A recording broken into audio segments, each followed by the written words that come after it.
Në prag të fillimit të dimrit dhe të rreshurave të para të Borës të paralajmëruara për ditët në vazhdim, sektori për punë të brendshme Tetovi rikujton gjithë qytetarët në obligimin e tyre ligjor për të pastruar në kohë Borën përpara objekteve të tyre banesore apo afariste.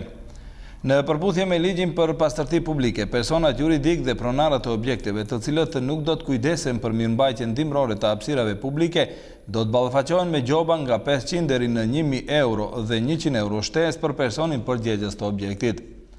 Gjobë me vlerë nga 2000 deri në 3000 euro në kundërvlerë të denarit është e parapare edhe për personat juridik të cilët nuk do të respektojnë kontratën me veçeverisjen lokale për mirëmbajtjen dimrore të hapësirave publike. Nga sektori për punë të brendshme Tetov bëjnë me dije se policia gjatë periudhës në vazhdim do të intensifikojë aktivitetet kontrolluese në terren dhe do të sankcionojë konform përcaktimeve ligjore gjithë ata persona juridik dhe fizik të cilët nuk do të përmbushin obligimin e tyre ligjor.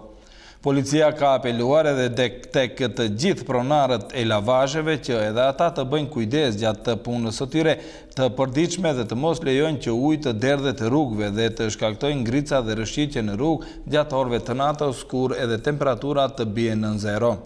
Gjithashtu, u bëhet apel edhe qytetarëve që Borën të cilën e pastrojnë nga përpara objektet e tyre të mos e udhin në rrugë derisa drejtuesve të automjeteve detyrimisht të mbajnë me vete pajisje dimrore, të përshtasin shpejtësinë e lëvizjes me kushtet e rrugës dhe të mos drejtojnë automjetin në gjendje alkooli.